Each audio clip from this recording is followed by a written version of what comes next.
Representative Jim Jordan, and this is kind of a beautiful thing, Representative Jim Jordan of Ohio, okay? He's demanding Jeff Sessions to appoint special counsel to probe, check this out, Clinton campaign or step down. Representative Jim Jordan, I'm not even kidding, yesterday laid out evidence pointing to collusion between the Hillary Clinton 2016 presidential campaign and the Russians that eventually led to Trump campaign officials being spied on.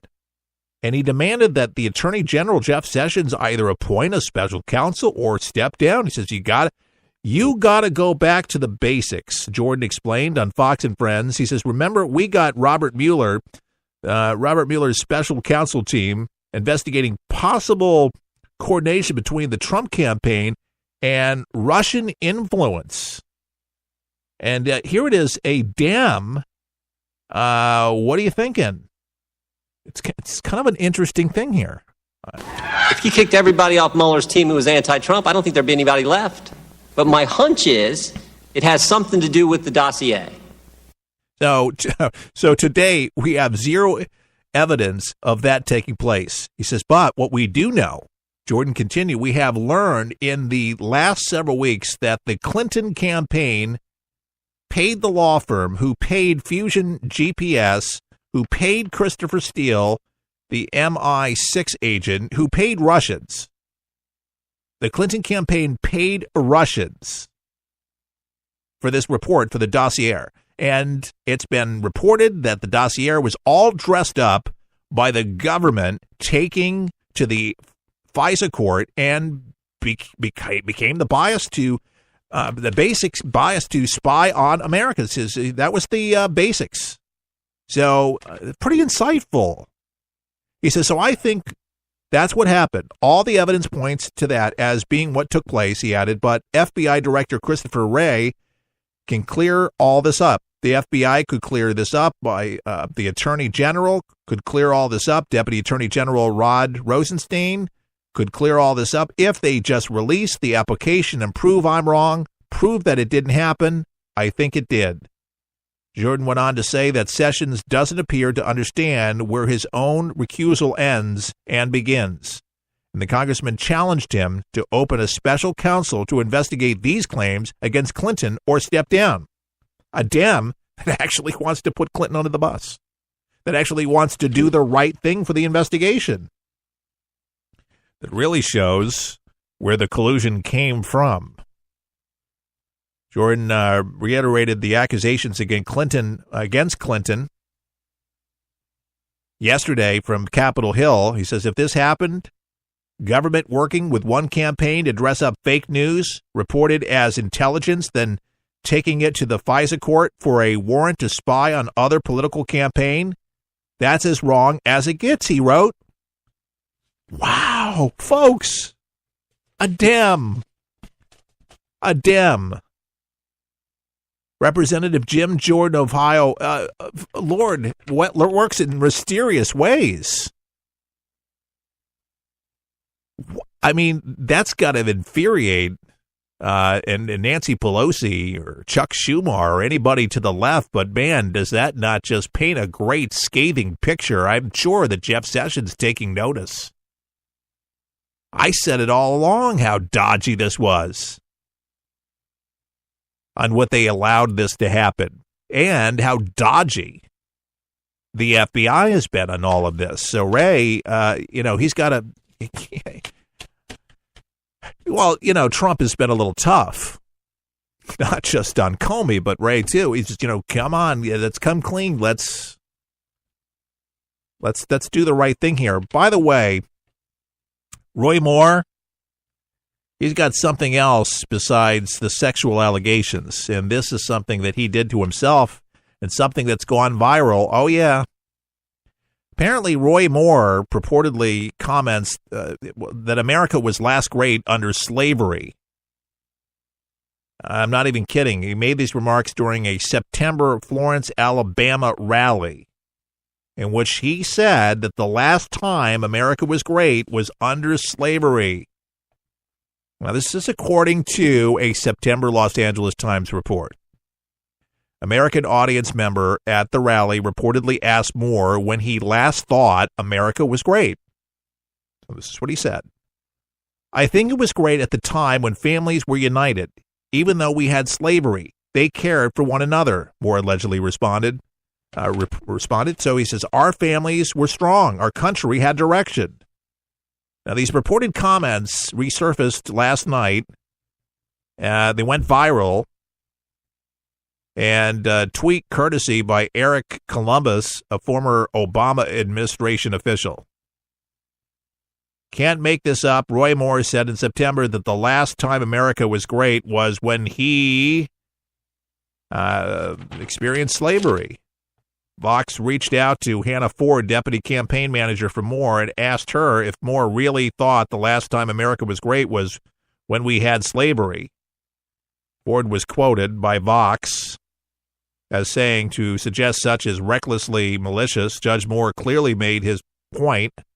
America is great when our families are united, as in the husband and wife committed to each other in raising their children to be good citizens. Well, the audio is not going to lie. But you can take people out of context, so I am not reading anything into it other than what is reported here, and, I don't put much credence into the L.A. Times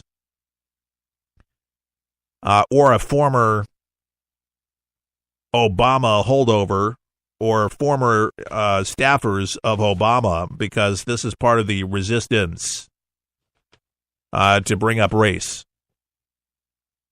It would just be awful ballsy, if you will, to be on the stump and say something like that. That would be really reckless. I don't know if this can have any traction, but believe me, they're trying like you know what. Like the Dickens. They're trying like the Dickens. That's right. To try to derail as much as possible any conservative out there. And Roy Moore, believe me, has had hits, but they haven't been able to knock him off his horse, man. He's still riding. It looks like he's going to get it. He very well could be going to the Senate. It could very well be it. I don't know. It could be. Alabama's going to vote. It's up to the state whether they want him as their senator. A lot of people on the right, a lot of them are just skittish because believe that they're going to be able to use this, and it's going to be the worst thing to kick Trump and officials with Roy Moore. So it's going to be interesting to watch because you know that they're going to land into him like crazy, especially when, just Al Franken steps down. What are you going to do with all that?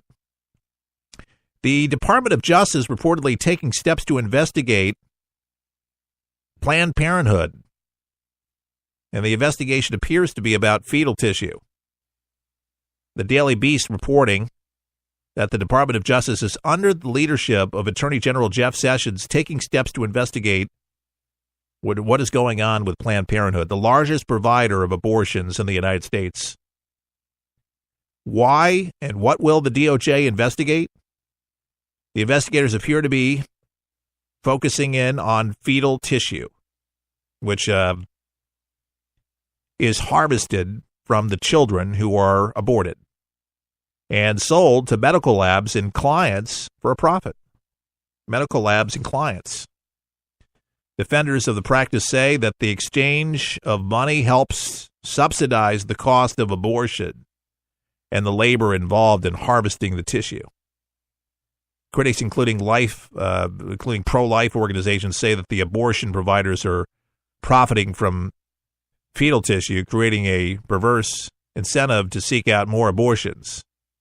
And in a report produced by the Senate Judiciary Committee, Republicans in December, contracts between biomedical research corporations and Planned Parenthood affiliates were exposing what's going on.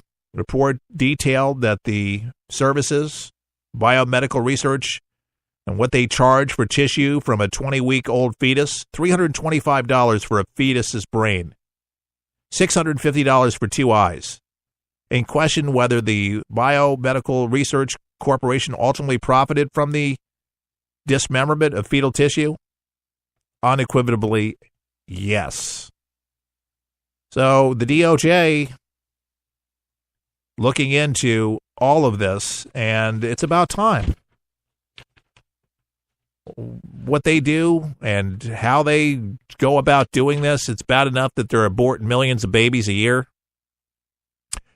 But to go ahead and profit from it, and we've got the tapes that have come in that have been filmed time and again, where doctors are laughing about it.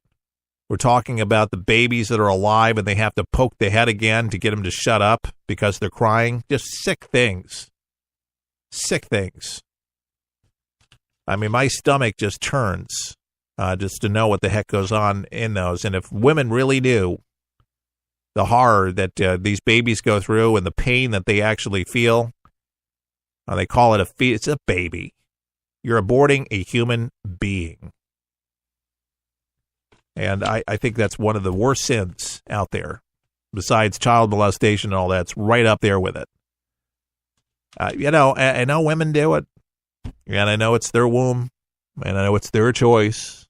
I always say it's not an easy decision, but I think about all those that can't have kids.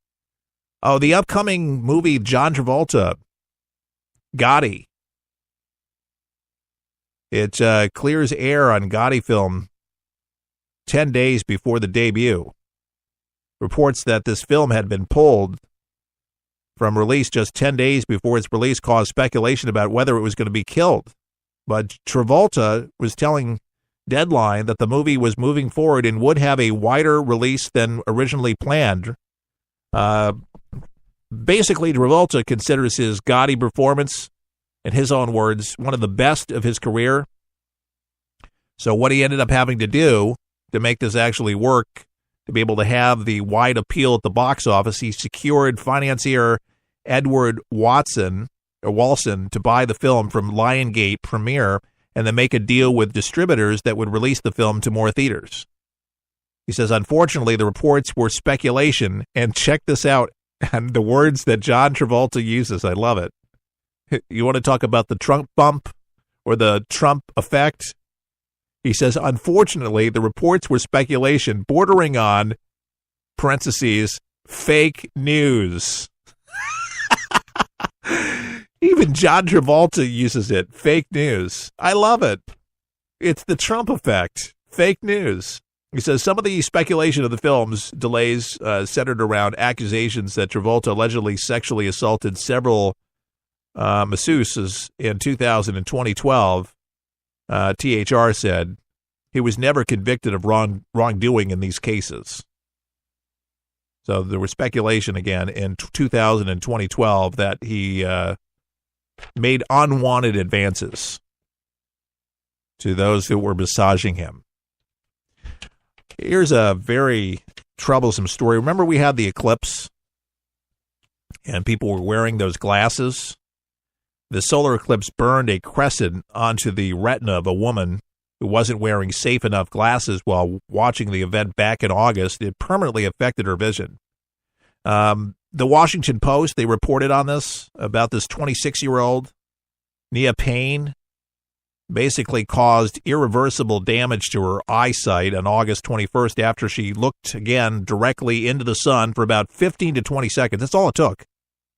While wearing what she thought were eclipse glasses loaned by somebody nearby. Within hours, she started to experience blurry vision and could also see a central black spot with her left eye, according to People magazine. And then a trip to the emergency room. Payne was referred to the New York Eye and Ear Mount Sinai Hospital, great hospital, by the way, in New York, where detailed scans of her retinas were performed, and it was discovered that the black spot in her vision was an exact mirror image of the eclipse. So astonished with her findings, scientists published a detailed study on this past Thursday. Looking into this, according to the study, Payne was diagnosed with acute solar retinopathy, which essentially is damage to the retina caused by solar radiation. So researchers were able to make the conclusion, though, through the use of an adaptive optics machine, which captured detailed images of the damaged cell into the layer of the retina.